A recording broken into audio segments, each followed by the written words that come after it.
Swiss bank भी हमारी उन बैंकों जैसी है जिसमें आपका या हमारा अकाउंट है। ये भी वही काम करती है जो दूसरी बैंक काम करती है। सिर्फ इन बैंकों के रूल्स और रेगुलेशंस और काम करने के तौर तरीके थोड़े अलग होते हैं। विश्व की एक प्रमुख फाइनेंस कंपनी है जिसका नाम है यूनियन बैंक ऑफ स्विट्ज़रलैंड, या यूँ कहे कि पूरे विश्व में ये कंपनी स्विस बैंक के नाम से जानी जाती है। ये कंपनी विश्व में किसी भी व्यक्तिगत संपत्ति को संभालने के लिए सबसे बड़ी कंपनी मानी जाती है। इस बैंक में विश्व के वो सभी, चाहे वो करप्शन से रिलेटेड हो या टैक्स चोरी से, जो अपनी संपत्ति छुपाना चाहते हैं, उन सभी का अकाउंट है। ये लोग अपना ब्लैक मनी यानी सरकार की नज़र से बचाया गया पैसा इन अकाउंट में जमा करते हैं। आप सोच रहे होंगे इतना सब कुछ होने के बावजूद सरकार को पता भी है, फिर भी इन लोगों को पकड़ा क्यों नहीं जाता है? इसका जवाब जानने के लिए आपको इस बैंक के सारे रूल्स और रेगुलेशंस को भी समझना होगा। जैसा कि आप जानते हैं, स्विस बैंक असल में स्विट्ज़रलैंड में है, पर यह बैंक इतनी पावरफुल है कि यह किसी भी देश में अपनी सर्विस प्रोवाइड कर सकती है।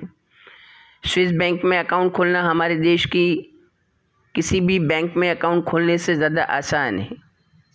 कोई भी व्यक्ति स्विस बैंक में अकाउंट ओपन कर सकता है। आप घर बैठे स्विस बैंक में अकाउंट ओपन कर सकते हैं। यहाँ तक कि UBS जैसी बड़ी बैंक आपको ईमेल के द्वारा भी खाता खोलने की फैसिलिटी प्रोवाइड करती है।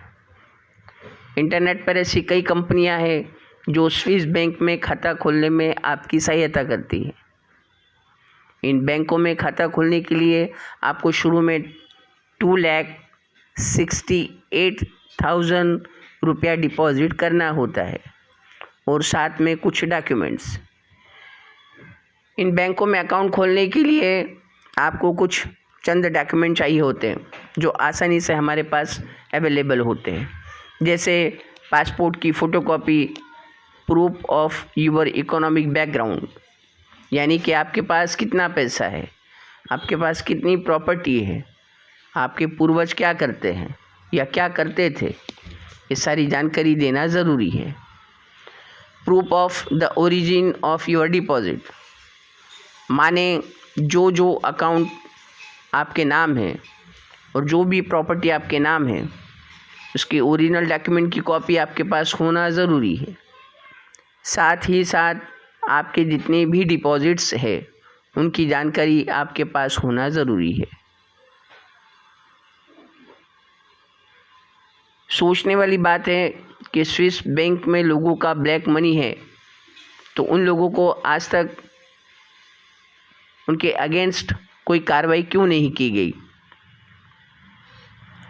दरअसल ये बैंक जिस देश में है, यानी स्विट्ज़रलैंड में, वहाँ के कानून के हिसाब से सभी बैंक को अपनी मर्ज़ी से काम करने की स्वायत्तता है। दूसरी बड़ी बात यह है कि स्विस बैंक अकाउंट होल्डर को अकाउंट खोलने के बाद एक नंबर प्रोवाइड करता है, या यूँ कहे कि एक आईडी प्रोवाइड करता है। इस आईडी की मदद से ही अकाउंट होल्डर पैसे जमा करता और निकालता है। इसका मतलब अकाउंट ओपन करने के बाद कभी अकाउंट होल्डर का नाम प्रयोग में नहीं लाया जाता। यहाँ तक कि बैंक में काम करने वाले कर्मचारियों को भी उसका नाम जानने या खाता धारक के डाटा को एक्सेस करने की परमिशन नहीं है। वो सिर्फ अकाउंट होल्डर की उस आईडी के द्वारा ही सारा काम करते हैं। खाता धारक की जानकारी को देखने का अधिकार सिर्फ बैंक के कुछ वरिष्ठ अधिकारियों के पास सुरक्षित होता है। वहाँ पर एक नियम है, जब तक किसी भी देश के द्वारा ये साबित नहीं हो जाता कि अकाउंट होल्डर के पास ब्लैक मनी है, तब तक वो जानकारी किसी को नहीं देते हैं। और इस नियम का सपोर्ट वहाँ की गवर्नमेंट भी करती है। अगर कोई बैंक कर्मचारी किसी की जानकारी गैर कानूनी तरीके से लीक करता है, तो वहाँ उसके अगेंस्ट सख्त सज़ा का प्रावधान है। यदि कोई खाता धारक अकाउंट होल्डर दोषी पाया जाता है, तो वो चाहे जिस देश का भी नागरिक हो, उस देश की सरकार को स्विट्ज़रलैंड की सरकार से अनुमति लेनी होती है, और यदि अनुमति मिलती है तो वहाँ की सरकार बैंक को एक लेटर देती है जिसमें कुछ खास तरीके से ऑर्डर होते हैं, तब जाकर बैंक उस व्यक्ति के खाते का पूरा ब्यौरा देती है। खातेदार के अकाउंट होल्डर के जीवित न होने पर स्विस बैंक केवल उसकी प्रॉपर्टी के सच्चे वारिस को ही खाते की जानकारी देती है। वे ऐसे हालात में पति या पत्नी को भी जानकारी दे सकते हैं जिसके पास अदालत से अधिकार है कि उसे अपने जीवन साथी के खाते की स्थिति जानने का अधिकार है। स्विस बैंक में एक ख़ास तरीके से पैसा जमा या निकाला जाता है। आप किसी भी देश से हो, आपके देश की कोई भी मुद्रा हो, कोई भी करेंसी हो, किंतु स्विस बैंक में सिर्फ स्विस फ्रैंक के रूप में ही पैसा जमा या निकाला जाता है। आपको बता दें कि स्विस फ्रैंक स्विट्ज़रलैंड की करेंसी है।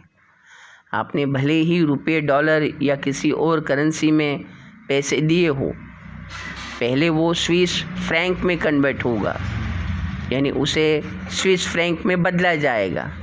आपके अकाउंट में उतने ही स्विस फ्रैंक जमा हो जाएंगे जितने आपके दिए गए पैसों के हिसाब से बनेंगे। ये स्विस फ्रैंक की कीमत के ऊपर निर्धारित करता है।